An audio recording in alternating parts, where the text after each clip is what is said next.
دوسری بات بھائی، یہ نئے سال سے متعلق کچھ باتیں آپ کی خدمت میں جلدی عرض کرنی. ایک سیکنڈ. آپ کو پتا ہے کہ کل 2022 شروع ہو رہا ہے، 1 جنوری ہے. راتوں کو جو تباہی ہوتی ہے، شراب بھی چلتی ہے، پٹاخے بھی پھوٹتے ہیں، فائرنگ بھی ہوتی ہے، لوگ خوشی مناتے ہیں. تو یہ بھی اللاجیکل کام ہے سارے. کتنے لوگ ہیں، مجھے ایک بات بتاؤ، کہ جن کے بارے میں یہ فیصلہ ہو چکا ہے اللہ کی طرف سے کہ 2022 میں ان کی موت واقع ہو جائے گی؟ ہیں یا نہیں ہے؟ آپ کا کیا خیال ہے 2021 میں جتنے لوگ پاکستان میں ابھی زندہ ہیں یا انڈیا میں یا کہیں بھی، 2022 میں یہ سارے موجود؟ 2023 جب شروع ہوگا تو سارے موجود ہوں گے؟ یہ بولو نا. بہت سے مر چکے ہوں گے، کچھ کورونا سے مرے ہوں گے. ابھی ہمارے ایک جاننے والے ہیں، ان کا 15 سال کا لڑکے کو کل قتل کر دیا کسی نے ٹارگٹ کلنگ میں یا کسی ڈکیتی میں. مجھے پوری ڈیٹیل معلوم نہیں. 15 سال کے لوگ بھی جا رہے ہیں، 20 سال کے لڑکے بھی جا رہے ہیں، 60 سال کے بھی جا رہے ہیں، 50 سال کے بھی جا رہے ہیں، اور وہ بھی خوشی منا رہے ہوں گے، پٹاخے پھوڑ رہے ہوں گے. 2022 شروع. بھائی 2022 آپ کی موت کا پیغام لے کے آ رہا ہے، صحیح ہے نا؟ اور جن کی موت کا پیغام لے کے نہیں آ رہا، بہت سے نہیں بھی مریں گے، ایسا بھی ہوگا. تو ان کے بارے میں 2022 بہرحال یہ پیغام لے کر آ رہا ہے کہ آپ اس سال مریں گے تو نہیں، لیکن مرنے کے 1 سال قریب ہو جائیں گے آپ. آئی بات سمجھ میں؟ 2021 کے جب رات 12 بجیں گے تو اس کا مطلب سیدھا سیدھا یہ ہے کہ اگر کوئی 60 سال کی زندگی لے کر آیا تھا تو اس کی، اور وہ 40 سال کا ہو گیا ہے، تو اس کی زندگی میں 1 سال مزید کم ہو گیا. کیا خیال ہے؟ غلط تو نہیں کہہ رہا؟ تو کون دنیا میں احمق اور بیوقوف ایسا ہے جو موت کے گھاٹ کے قریب جا رہا ہو اور جتنا قریب ہو رہا ہو مٹھائیاں کھا رہا ہو، وہ پٹاخے پھوڑ رہا ہو؟ اس کی میں ایک مثال دیتا ہوں. پشاور میں پھانسی گھاٹ تھا. آپ کو کراچی سے ٹرین میں بٹھایا گیا. بعض لوگوں کو پشاور میں پھانسی دی جاتی ہے، بعض کو لاہور میں. ہوتا ہے نا، لاہور کا مجرم ہے یہ ملتان کا ہے، یہ وہاں جیل میں. تو لاہور فرض کر لیتے ہیں، اس کے اسٹیشن مجھے یاد ہیں. پشاور تو ہم اکثر بس سے یا جہاز، اکثر تو جہاز سے ہی جانا ہوتا ہے نا، تو وہ اسٹیشن یاد نہیں رہتے. لاہور آدمی ٹرین میں بھی چلا جاتا تو وہ سمجھانا آسان ہوگا. لاہور کے جیل میں آپ کو پھانسی دی جانی ہے. پھانسی کے بعد کیا ہوگا؟ آپ مر جاؤ گے، یہی ہوگا نا. اب یہاں لے کے جا رہے ہیں آپ کو، کراچی میں بٹھایا آپ، اور پہنچنا کہاں ہے آپ نے؟ آپ کو بتایا کہ جیسے ہی لاہور میں آپ اتریں گے سیدھا پھانسی گھاٹ میں جا کے آپ کو ہینگ کر دیا جائے گا، لٹکا دیا جائے گا، اور آپ کا انا للہ ہو جائے گا. لیکن ابھی نہیں لٹکا رہے. ٹھیک ہے، تو آپ خوش ہیں کہ یار ابھی الحمدللہ میں بچا ہوا ہوں، لیکن لاہور پہنچتے ہی لٹکا دیا جاؤں. اب ٹرین یہاں سے چلنا شروع ہوئی، حیدرآباد پہنچی. آپ کو بتایا کہ درمیان میں 6 اسٹیشن آئیں گے. کتنے اسٹیشن آئیں گے؟ 6 اسٹیشن آئیں گے. جہاں ٹرین رکے گی وہاں چائے پانی کا انتظام ہوگا. اب پہلا اسٹیشن آیا حیدرآباد. آپ مٹھائی بانٹ رہے ہو، پہلا اسٹیشن آ گیا بھائی، مبارک ہو. پہلے سے ٹھا ٹھا ٹھا ٹھا پہلا اسٹیشن. بتایا ہر 2 گھنٹے بعد ٹرین رکے گی، یا ہر 3 6 یا 18 گھنٹے، کم سے کم 18 گھنٹے آج کل لگتے ہیں. 6 یا 18 گھنٹے، ہر 3 گھنٹے کے بعد ٹرین کا اسٹے ہوگا. ٹرین چھوڑو، ڈائیو پہ آ جاؤ یار، کیونکہ ہر 3 گھنٹے بعد ڈائیو رکتی ہے نا.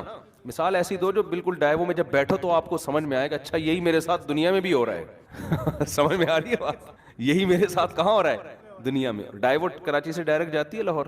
پہلے نہیں جاتی تھی، اب جا رہی ہے. تو کراچی سے ڈائریکٹ لاہور جا رہی ہے. فرض کرو 18 گھنٹے کا سفر ہے، اور ہر 3 گھنٹے بعد، جب میں نے ڈائیو میں سفر کیا تو 3 گھنٹے بعد ہی اسٹے ہوتا تھا. اب پتہ نہیں، شاید اسکیجول چینج ہو گیا ان کا.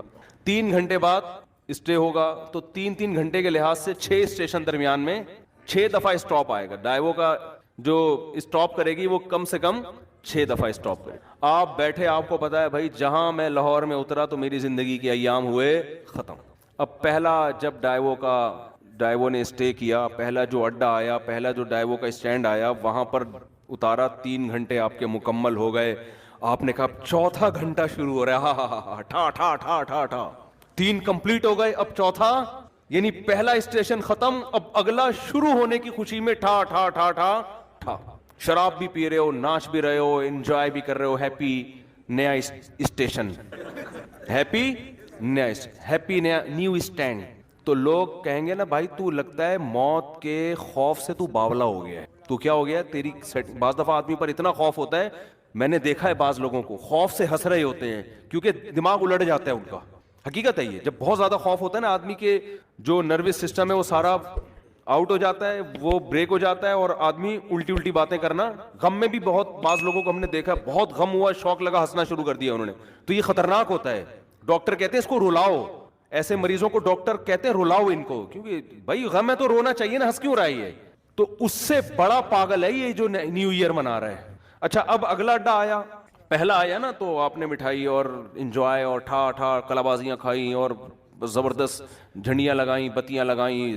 کوئی مولوی بیٹھا ہوا تھا وہاں, اس نے بولا بس تیرا دماغ خراب ہو گیا ہے, تو موت کے قریب ہو گیا ہے, تو پھانسی گھاٹ پہ جا رہا ہے, تو وہاں تو چھولے کھلکانے تھوڑی جا رہا ہے, تو وہاں پہ تیرے وہاں دال چاول کا انتظام تھوڑی ہے, تو مرے گا ابھی.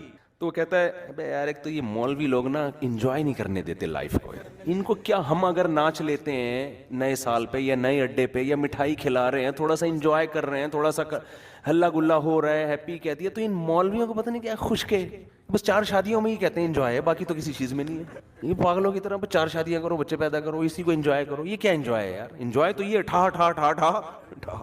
تو مولوی آپ پہ ہنسے گا, بولے گا تیری مرضی ہے بھائی, تیری مرضی ہے. میں تو تجھے اس لیے کہہ رہا ہوں کہ میرا تو خیال تھا کہ تیرا دماغ یا تو الٹ گیا ہے, تو تیری کھوپڑی کیا ہو گئی ہے, گھوم گئی ہے. تو کہہ کہ چلو کھوپڑی گھومی ہے صحیح ہے, لیکن انجوائے کر رہا ہوں نا, تو کیا خوش ہونے کے لیے بھی کوئی لاجک چاہیے؟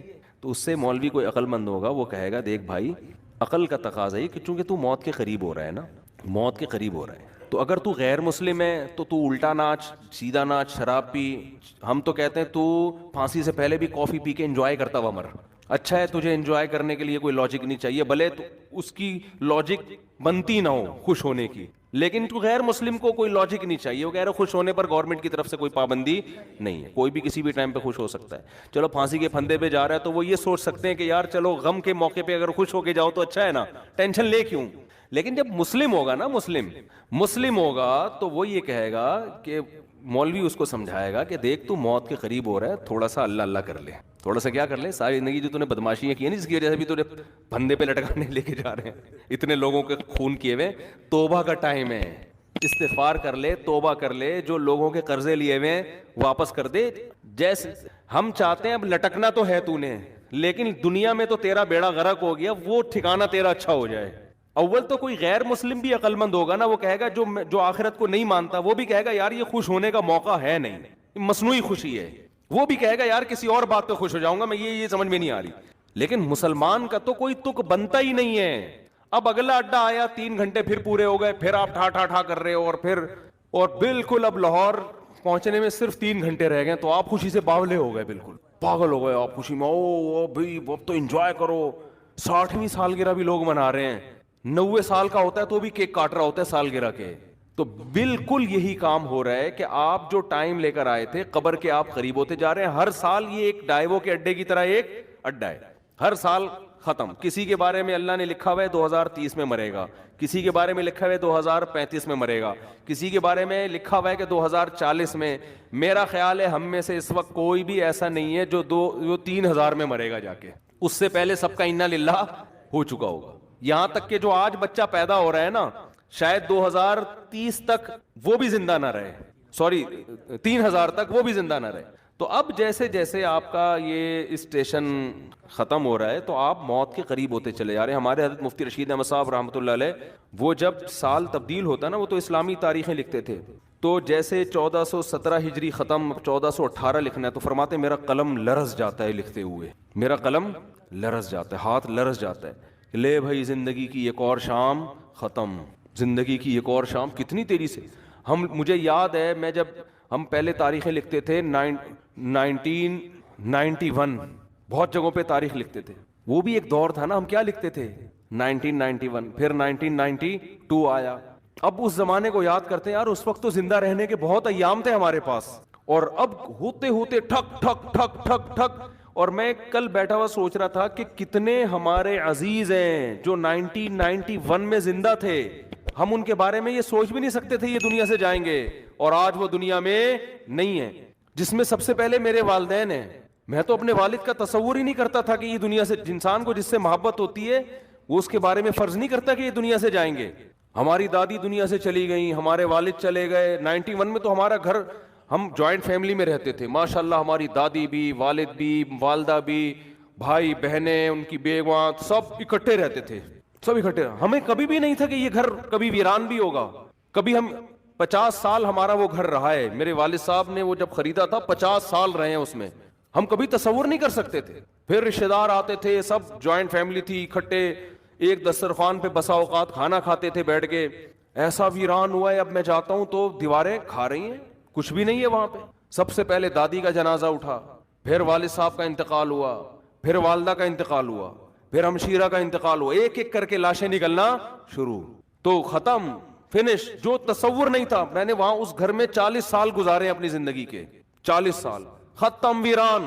تو بھائی یہ اسی وجہ سے ویران ہوا کہ 91 کے بعد 92 آیا، پھر 93 آیا، پھر 94 آیا، پھر 95 آیا. اللہ نے لکھا ہوا تھا میرے والد صاحب کے بارے میں کہ 98 میں ان کا انتقال ہو جائے گا. والدہ کے بارے میں لکھا ہوا تھا کہ فلاں سن میں ان کا انتقال ہوگا. ہوتے ہوتے کل میں اپنے بچوں کو لے کے کل ہی کی بات ہے، تو میں اپنے واقعات سنا رہا تھا نا بچوں کو، اپنے والد صاحب کے اور والدہ کے. تو خیر، کیسے جو والدین انسان کے ساتھ محبت سے رہتے ہیں، کیسے جو ہے وہ مائیں روٹیاں پکا پکا کے زندگی بھر کھلاتی ہیں، کیا ایک محبتیں ملتی ہیں نا، کیسے ختم ہوتے ہیں دنیا سے. ایسا نام و نشان مٹتا ہے کہ جیسے کبھی تھے ہی نہیں. ہماری زندگی میں سب سے مؤثر کردار ہمارے والدین کا ہوتا ہے. بچہ ماں سے کیسے چپکا رہتا ہے، وہ کبھی تصور کر سکتا ہے کہ اس کو بھی میں کبھی قبر میں اتاروں گا؟ کبھی تصور ہوتا ہے اس کا؟ سب سے قریبی انسان کے اس کی ماں ہوتی ہے. کبھی سوچ سکتا ہے کہ ایک دن میں اس کو اپنے ہاتھوں سے قبر میں ڈال کر آؤں گا؟ کبھی سوچ سکتا ہے وہ؟ اتنے بڑے بڑے انسان کی زندگی میں سب سے بڑا حادثہ اس کے ماں باپ کا دنیا سے جانا ہے، سب سے بڑا حادثہ. تو میں کل بچوں کو لے کے بیٹھا ہوا نا، باتیں کر رہا تھا ان سے، تو بچے بھی اپنے ماں باپ کے بارے میں سمجھ رہے ہوتے ہیں یہ دنیا سے نہیں جائیں گے. تو میرا چھوٹا سا بیٹا ہے، میں اس بیٹے کو سمجھا رہا تھا، دیکھو ایک جیسے میں اس کو سمجھا رہا تھا کہ دیکھو جیسے آج میں تمہارے سامنے اپنے والدین کی باتیں کر رہا ہوں نا کہ ونس اپون اے ٹائم، تو کل تم بھی اپنے بچوں کے بارے میں، بچوں کے ساتھ ہمارے بارے میں بات کر رہے ہوگے. سمجھ رہے ہیں؟ کل تم بھی اپنے بچوں کے سامنے بات کر رہے ہوگے کہ ہمارے ایک ابو بولو ہوا کرتے تھے جن کو شادیوں کا بہت شوق تھا. تھوڑے جذباتی ہو رہے ہیں نا، تھوڑا میں وہ چینج کروں نا. جن کو کیا بہت شوق تھا، یہ ان بچوں سے میں نے نہیں کہا جن کو شادیوں، یہ آپ کو میں کہہ رہا ہوں. تو میں بچوں کو سمجھا رہا تھا کہ آپ بھی ایک وقت آئے گا باتیں کیا کرو گے، ہمارے بھی ایک ابو ہوتے تھے، ممبر پہ بیٹھ کے بیان کیا کرتے تھے. سمجھتے ہیں کہ نہیں سمجھتے؟ یہ ہوگا ایسا. پھر گھر والوں کو تو میں نے نہیں کہا کہ آپ یوں بھی کہو گے آپ کی ایک امی ہوا کرتی تھیں، وہ تھیں نہیں، وہ ہمیشہ الحمدللہ. خواتین کو اگر آپ یہ کہہ دو نا کہ آپ نے بھی قبر میں جانا ہے تو وہ ڈر جاتی ہیں، ٹھیک ہے نا. تو میں اپنے مثال دے رہا تھا، والدین کا لفظ میں نے کہا ہی نہیں احتیاطاً. میں نے کہا دیکھو ایک دن آپ بھی بیٹھ کے بات کرو گے کہ ہمارے بھی ایک ابو ہوا. یہ میں نے نہیں کہا کہ یہ کہو گے کہ ہماری بھی ایک امی ہوا کرتی تھیں، یہ نہیں کہا. وہ انشاءاللہ ہمیشہ زندہ رہیں گے. اپنے اوپر رکھ کے میں نے کہا دیکھو آپ یہ فیصلہ کریے. آپ کو میں حربے سکھا رہا ہوں، گھر میں جا کے ایسا نہ بول دیں کہ بیٹا تم ایک دن اپنی ماں کو اپنے ہاتھوں سے قبر میں اتارو گے. اگر آپ نے یہ الفاظ کہہ دیا تو پھر خود ذمہ دار ہیں آپ. ہمیشہ اپنی مثال دیا کریں کہ بیٹا ایک دن میں قبر میں اتروں گا.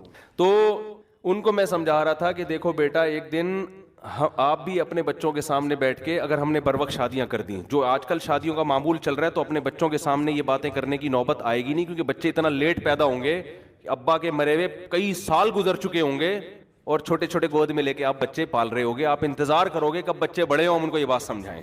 اور ہو سکتا ہے ان کے بڑے ہونے سے پہلے آپ کا انا للہ ہو چکا ہو. یہ دیر سے شادی کا نقصان ہے. سمجھتے ہو کہ نہیں سمجھتے؟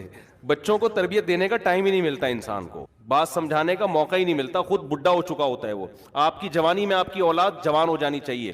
تو میں ان کو سمجھا رہا تھا دیکھو ایک دن آئے گا کہ آپ بھی بیٹھ کے یہ باتیں اپنی اولادوں کو بتا رہے ہو کہ ہمارے ونس اپون اے ٹائم ایک عدد ہمارے بھی ابو ہوا کرتے تھے، یہ کرتے تھے، یہ باتیں کرتے تھے، اس بات پہ غصہ کرتے تھے، وغیرہ وغیرہ. تو اتنی تیزی سے زندگی کے ایام میرے بھائی گزر رہے ہیں، قبرستان آباد ہو رہے ہیں، مر کے لوگ دھڑ دھڑ. اور بحریہ ٹاؤن میں دل اٹکے ہوئے ہیں، بحریہ ٹاؤن میں پلاٹ، بحریہ ٹاؤن میں گھر. ابے تو کیا کرے گا سر، تو دیکھ تو صحیح ہے. بہت خوبصورت ہے بحریہ ٹاؤن، میں بھی گیا ہوں 2-3 دفعہ، واقعی بڑا خوبصورت ہے. لیکن آدمی دیکھتا ہے کہ یار 2022 شروع ہو رہا ہے تو میری زندگی کا 1 سال ختم، تو میرے لیے کیا کرنا ہے یار، خوبصورت ہو یا بدصورت ہو، میں نے کرنا کیا ہے. جتنا بھی دیکھو جو پھانسی کے پھندے کی طرف جا رہا ہے نا لاہور، ہر 3 گھنٹے بعد ایک اڈا ختم ہو رہا ہے اور قریب ہوتا جا رہا ہے. تو وہ اتنے کھیت اور وہ جو کھلیان اور بلڈنگوں کو دیکھ کے کبھی متاثر نہیں ہوگا. کہہ رہے اپنے دوستوں سے کہے گا یار یہ تمہارے لیے ہیں، یہ میرے لیے نہیں ہے. حتیٰ کہ جب لاہور اسٹیشن کے قریب پہنچے گا تو اس کو بحریہ ٹاؤن نظر آئے گا. اب لوگ کہیں گے اس پھانسی پہ لٹکنے والے کو کہ دیکھ کیا خوبصورت بحریہ ٹاؤن. کیا وہ کہے گا تیرے لیے ہے، میرے لیے نہیں ہے، میرے تو پاؤں قبر میں لٹکے ہوئے ہیں. تو بھائی جیسے اس پھانسی کے پھندے کے پاؤں قبر والے کے پاؤں قبر میں لٹکے ہوئے نا، ہم سب کے لٹکے ہوئے ہیں قبر میں. یہ خوش فہمی میں نہ رہیں کہ وہ جا رہے ہیں ہم نہیں جا رہے. کوئی پتہ نہیں اگلے سال ہم میں سے آپ میں سے کون زندہ رہتا ہے کون نہیں رہتا, اور رہ لے تو اگلے سال نہ تو 20-30 سال کے بعد, وہ بھی جب آپ بہت زیادہ صحت کو مینٹین رکھو پھر بھی امکان ہے کہ شاید بچ جاؤ, ورنہ جو لائف اسٹائل ہے اس میں تو ویسے بھی بحری اٹون وغیرہ کی پھٹیک پالنی نہیں چاہیے انسان کو.